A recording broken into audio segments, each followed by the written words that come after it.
Hi, it's Christina with the Sisyphean Journal. Today is August 11th, and I don't have an anniversary today, so I'm going to share a little more Gosnell with you. And this is about the unlicensed and unsupervised staff drugging up patients. And remember, this doping resulted in the death of Karnamaya Mangar. Might have resulted in other deaths, we never found out about it. But also, as I'm reading this, remember that this guy would start abortions at a National Abortion Federation clinic, okay? They would hand the patients off to him to start the abortions at their clinic and finish them under these circumstances. And other National Abortion Federation facilities were referring patients to him, including Desiree Hawkins, who is one of the women whose baby's severed feet was found at the clinic. Okay? So, and this was a place that the state had gotten clues that it was this bad, but they thought, see no evil. We want women to have access. We want women to have access specifically to this, evidently. So, as bad as the physical condition of the facility was, the practice that Gosnell conducted inside of it was even worse. It was not a mistake or an exceptional circumstance that forced Linda Williams and Sherry West to seduce Mrs. Mongar when Gosnell was absent from his clinic. According to multiple staff members, that was routine procedure. In fact, Gosnell, the clinic's only licensed medical provider, rarely arrived at all before 8 p.m. Abortion patients, on the other hand, began arriving as early as noon. It was Gosnell's intention and instruction that his untrained and unlicensed staff administer drugs, both to initiate labor and to sedate patients, before he arrived. Patients, meanwhile, did not receive individual medical consideration. Well, this is an abortion clinic. Drugs were administered without regard to a patient's weight, medical condition, potential risk factors, or any other relevant factors that physicians need to weigh in determining appropriate medication. I'm going to provide a link to the Anesthesia Screw-Ups playlist so that you can see that Gosnell was not unique in this. It was a matter of degree, not kind. Okay? Gosnell ordered his untrained and inexperienced staff to administer drugs to patients even when they protested, as 16-year-old Ashley Baldwin did, that they were not qualified.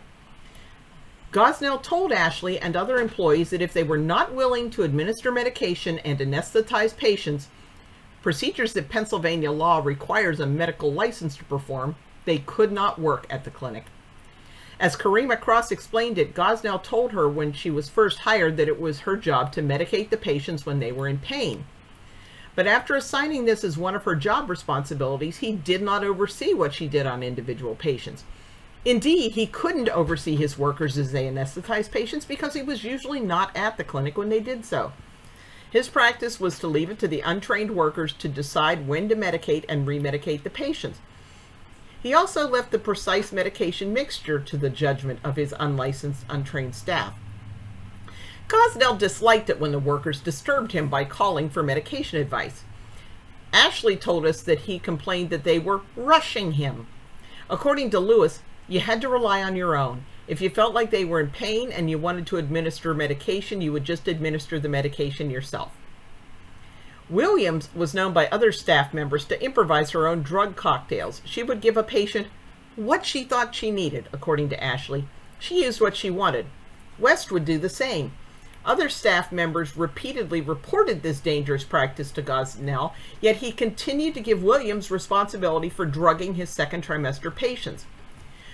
Cross warned Gosnell in 2008 that Williams gave too much medication, but Gosnell didn't care what she did. Cross would tell Williams that she was giving too much medication. Williams would respond, well, this is what Dr. Gosnell told me to give. Gosnell's practice of having unqualified personnel administer anesthesia began years before the death of Mrs. Mongar. We heard from a former employee, Marcella Stanley Chung, who told us that her training for anesthesia consisted of a 15-minute description by Gosnell and reading a chart he had posted in a cabinet. She was so uncomfortable medicating patients, she said, that she didn't sleep at night. She knew that if she even made a small error, I can kill this lady and I'm not jail material. One night in 2002, when she found herself alone with 15 patients, she refused Gosnell's directives to medicate them. She made an excuse, went to her car, and drove away, never to return. Good on you, Marcella Chung. Because listen what she does next. Chung immediately filed a complaint with the Department of State, but the department never acted on it. She later told Sherilyn Gillespie, a Department of State investigator who participated in the February raid, that she has worked at 7 different abortion clinics and she has never experienced an illegally run, unsanitary, and unethical facility such as the Women's Medical Society operated by Dr. Gosnell. She has never reported any other provider or facility to state authorities. So that kind of undermines the abortion rights. And I'm not talking about ordinary pro-choice people here, okay? I know that most ordinary pro-choice people, you're my target audience. I figure that this is going to outrage you, that you're going to be, why are they letting this happen? They're letting it happen because they keep you from knowing that it's happening. For them, the abortion itself is the important thing, not the woman. And you have to wrap your head around that when you're dealing with the abortion lobby. The women don't matter. The abortion is what matters. Okay? So Chung immediately filed a complaint with the Department of State, but the department never acted on it.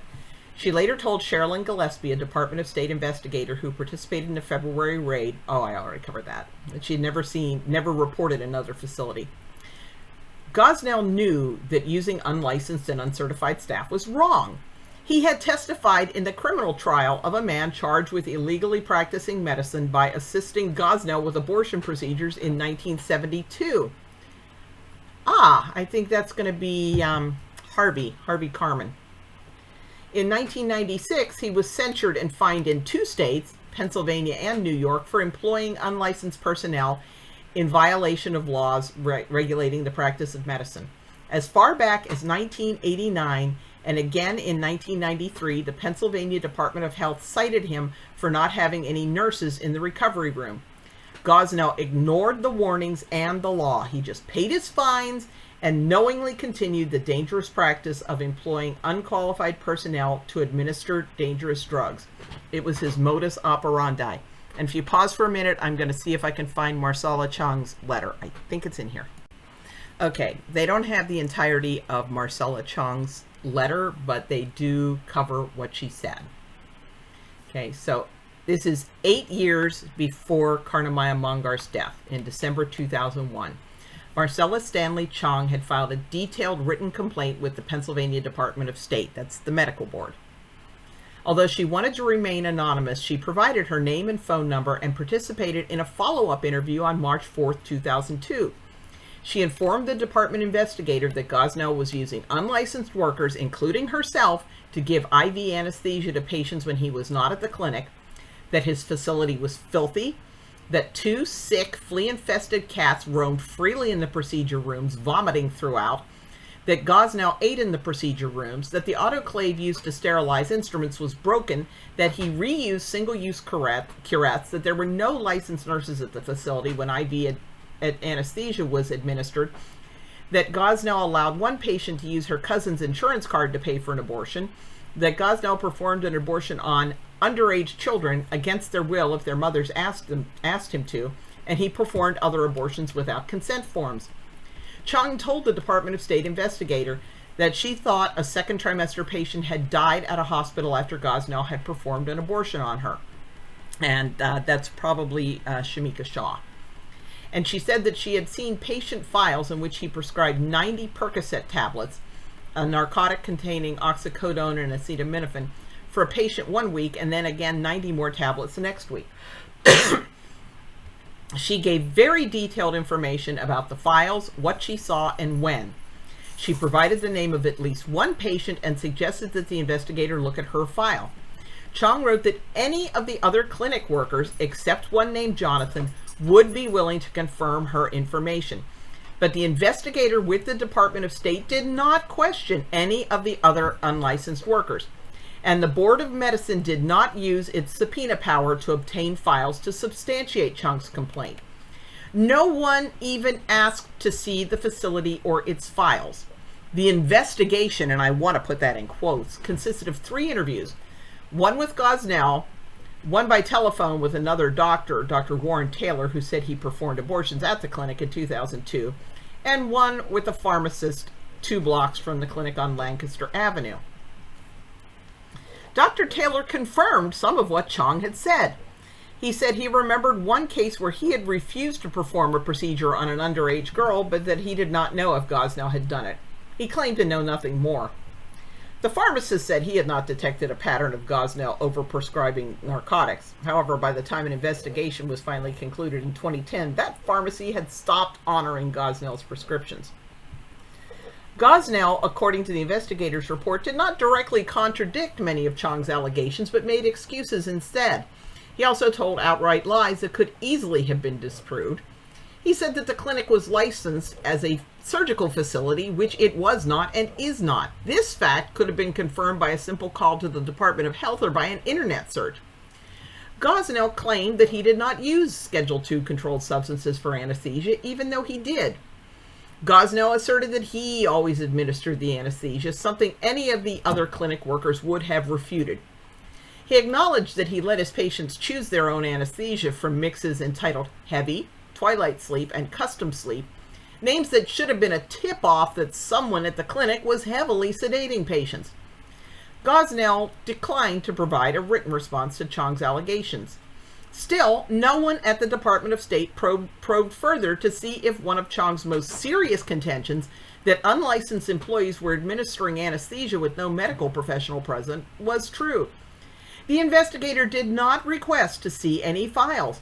His notes indicated that he visited the area of Women's Medical Society, but there was no indication that he asked to go in.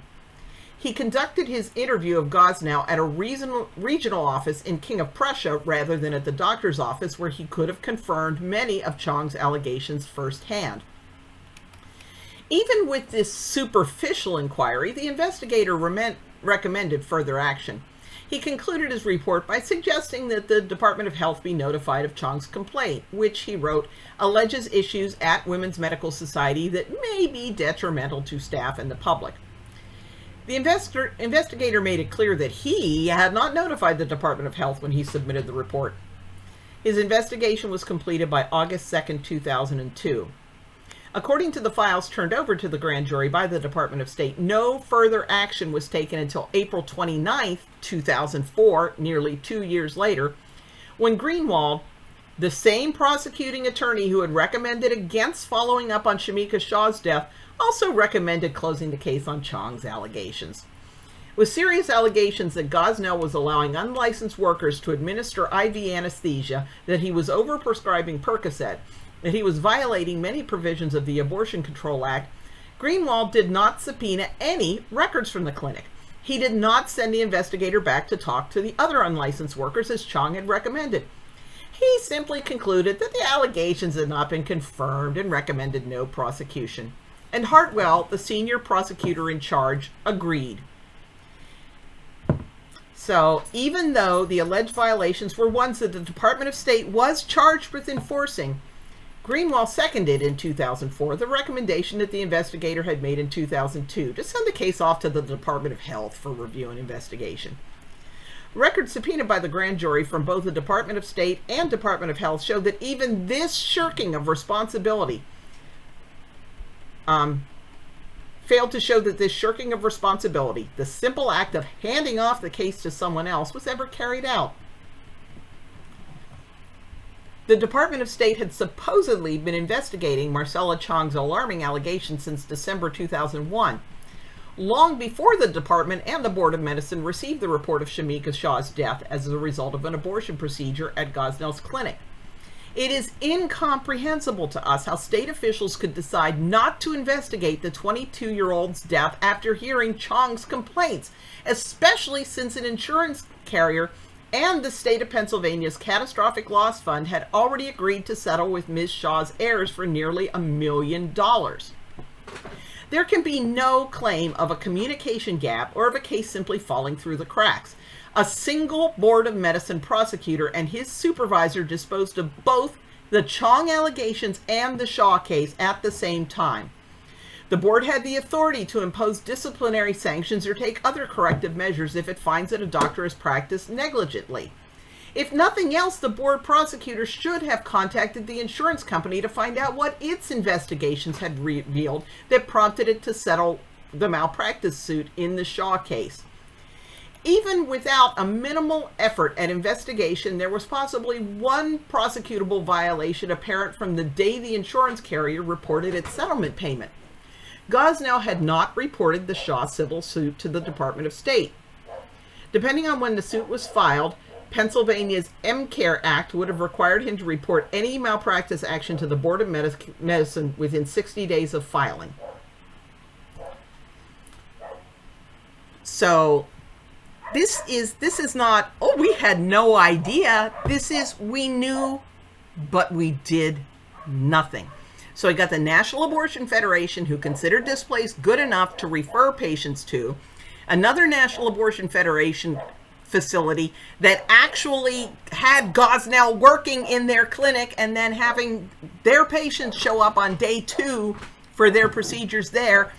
And we have these state officials who had the authority to investigate and shut this down and went, meh, flea-infested cats, whatever. We don't want to limit access.